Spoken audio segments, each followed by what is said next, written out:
Eye shine right there, side of that tree. Where? Okay, I'm just gonna go for it. Got him! You got it? Yeah, got him. Look. Oh! Ow! Ooh! Yeah! Yee!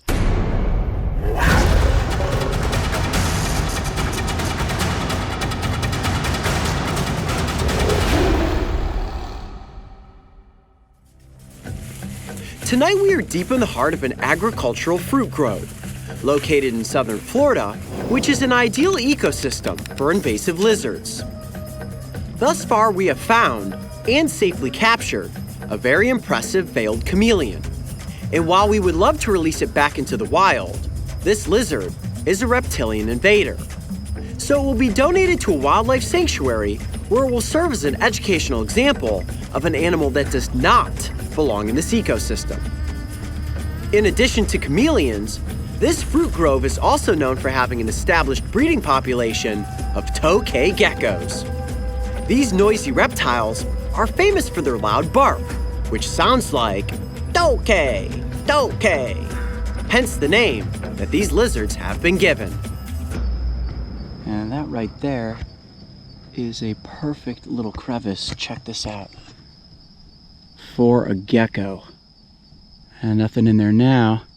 I guarantee he's up here hunting in the trees somewhere. All right, well, we're gonna continue the search and hopefully find one. Like most gecko species, the tokay never wanders far from its hiding spot, which is often a deep crevice or hole in a tree.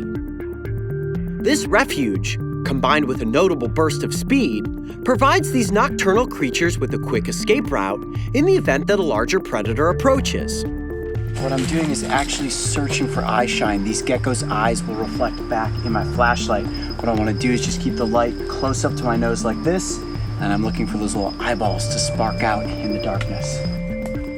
Spotting eye shine definitely gave me the advantage of targeting a lizard from the distance. However, sneaking up quickly and quietly, without the lizard noticing, and in turn bolting into its escape hatch, was a much different scenario. Follow my flashlight beam. This right here, there was a gecko up in the little crevice to that tree.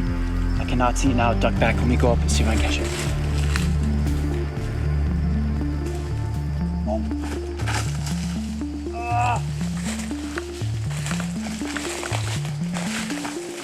They are quick. I thought he went down the side of the tree. It's like as soon as they hear the footsteps coming, they are off. All right, well, that was just a small one. We're definitely looking for something bigger, but getting any gecko up close for the cameras is a value. All right, let's keep searching. Here we go, right there. Oh. You get it? Nope. Oh, there's a hole right here. He just went down into the hole in that tree. Several missed attempts brought with them a heightened sense of frustration. Yet I refused to give up, and my persistence finally led us to the moment I had been waiting for. A gecko that I could see, but who couldn't see me. Eye shine right there, side of that tree. Where? Gecko just curves around the side. See that V-shaped tree? Yeah. Come up, come up, come up. There's his tail, Mario. You see it? Yeah, I got nothing. Okay, I'm just gonna go for it. Yeah. Got him! You got it? Yeah, got him. Check this out. He's trying to bite me already. Hang on. Come on into the shot. Take a look at that. Nice. There it is. That is a tokay gecko. All right, let me slowly peel this guy up and off of the tree. That is about as good a grab as I can possibly make. Let me just kind of peel his little toes off there. Man. All right, buddy. Man, that's a big gecko. Woo, that is a good gecko. Oh, he's just clinging onto the tree. Got you. There we go. And he is all chompy, trying to get my fingers in his mouth. All right, let me crouch down right here. There you have it. Look at you. Good looking. Oh, my hand is shaking right now. We have had many misses tonight, and unlike frogs, these geckos do not stay still in flashlight shine. They quickly zoom around the side of the tree. Wow, a perfect specimen. Look at the coloration. Grayish blue, light blue, and all of that copper speckling. Oh, he's gonna make, oh, I hear you. You hear that bark? That's what we've been hearing calling all night. And that's actually a defensive warning that if you get your finger close, I'm going to give you one very painful chomp. And go ahead, Mario, and zoom in down the gullet. That is an impressive mouth. Look at the interior coloration. Black with a little bit of bright red, almost aposematic in design. And of course, we know geckos are not venomous, they are not poisonous, but this species specifically has very sharp teeth and can give you one very painful bite. Let me go ahead and turn its body like this. You can get a good look. Oh, woo! Whoa. Oh boy, he's going at me, he's going at me. All right, trying to get a bite going there. No, buddy. You can hear that little bark. They are incredibly aggressive. Ooh, that's too close to my finger. That came out of nowhere. Yeah, strong, right? They will explode into action like that. Now, the males are larger than the females, and they're also incredibly aggressive, very territorial. And there's a good chance that this tree right here is this little Godzilla's domain. Let me try to show you the side of its body without taking a bite. All right, you gonna stay calm? I'm hoping, like the turnip-tailed gecko, that it will just go into a state of sometimes they will play dead, then you loosen your grip, and then they try to get away. But in this instance, the tokay is all about the fight once it realizes that flight is not an option. You can see my hand shaking a little bit there. Let me try to get it completely stable. Deep breath. Do not want to be bitten yet by the tokay gecko. Whoa, what do you mean yet? Well, I got a little bit of history with the tokay gecko that we'll get into in a second, but first... Is that what that bandage is on your finger? Is that the history? No. That's a snapping turtle bite. The tokay gecko bite is not as bad as a snapping turtle, but it is incredibly painful. The tokay gecko is a voracious predator, and they will eat pretty much anything they can come across.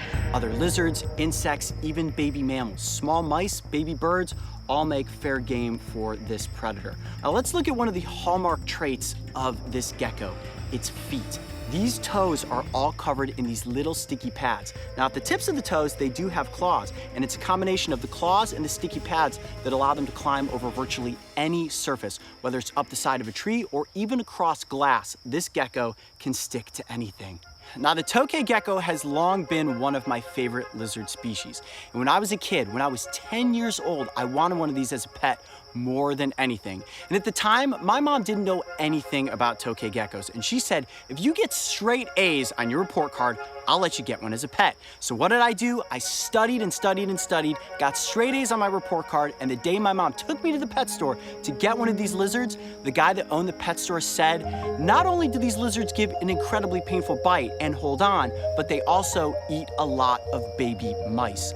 And my mom said, no way, we are not getting a lizard that we're gonna have to feed baby mice to. So lo and behold, Coyote left the pet store that day with no pet lizard. But now looking back on it in hindsight, I could definitely see that a lizard like this probably did not make the best pet. I'm sure a lot of you guys out there watching this episode thinking to yourselves, this is such a cool lizard. I want one of these lizards. Honestly, guys, the tokay gecko, unless you have the means and the experience to take care of it, not a good pet. That bite is powerful, and they are voracious predators. You have to feed them constantly. I know I keep focusing on this whole, oh, the bite is really bad. They bite and hold on. It's just a gecko. Is it really that bad? I don't know, guys. I've never been bitten by a tokay gecko. I've been bitten by many lizard species, but I'm pretty curious. How bad is the bite of the tokay gecko? And if I was still 10 years old and in 4th grade, is this something that would have latched onto my finger and not let go? I know what you guys are all thinking. Coyote, are we gonna enter the bite zone with the tokay gecko? I think we better try it out. You guys ready?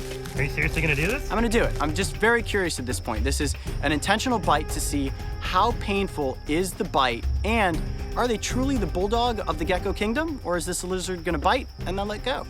So if you guys are ready, it's time to enter the bite zone with the tokay gecko. Hey, Coyote, you want me to spoil the ending for you? It's gonna be bad. Yeah, well, here's what's gonna happen. The lizard's either gonna bite and let go, or it's gonna bite and hold on. The contingency plan is I'm gonna set it down on this log, let go of the lizard's body, and see if it will then let go of my finger. If not, I'm just gonna have a reptile locked onto one of my appendages for the rest of this scene. All right, you guys ready? You sure about this? Yep. Okay. All right, you have a good shot? All right. Yeah, It's all you. This is what we call curiosity chomped the coyote. I'm Coyote Peterson, and I'm about to enter the bite zone with the tokay gecko. Ready? 1, 2, 3. Ow! Ooh! Yeah! Yee! Ha! Ha! Ooh! Ha ha! A bite and let go. Yeah, go ahead and zoom in on my finger there, Mario. And that is the result of a tokay gecko bite. I knew this was gonna happen. Why did you need to do that? Curiosity, guys. I had to know. Is the bite of the tokay gecko really that bad? Did 10-year-old Coyote deserve to have a gecko? He got straight A's on his report card. Honestly, guys, I have to say thanks to my mom for not letting me get one of these lizards when I was a little kid, because I can just imagine how bad it would have been if this creature had latched onto my finger and it didn't let go. So if you guys want suggestions as to what lizard makes a good pet, the leopard gecko and the bearded dragon are both excellent choices. When it comes to tokay geckos, let's just go ahead and leave these guys in the wild. Now, unfortunately for this one, I know, buddy, we can't let you back into your tree because you are an invader here in South Florida. But the good news is that this lizard is going to be donated to an educational research facility where he's then going to become an ambassador for his species. But this certainly was an epic evening, finding invasive lizards and getting this awesome tokay gecko up close for the cameras. I'm Coyote Peterson. Be brave. Stay wild. We'll see you on the next adventure. Ooh, yeah, that's a bloody bite. The invasive reptile population in South Florida continues to be a topic of conversation amongst wildlife specialists and conservation advocates. It is true that most of these species, like Burmese pythons, tegu, chameleons, and even tokay geckos, have established strong breeding populations and, unfortunately, are likely here to stay. If you ever visit the Sunshine State and encounter a non-native animal species, the best practice is to take note of your location and quickly alert Fish and Wildlife Services, as these professionals are working around the clock to help rebalance the native ecosystem. If you thought catching a tokay gecko took some skill, make sure to go back and watch where this episode began as I climbed up a tree to coax down a chameleon. And don't forget, subscribe so you can join me and the crew on this season of Breaking Trail. Oh, so close.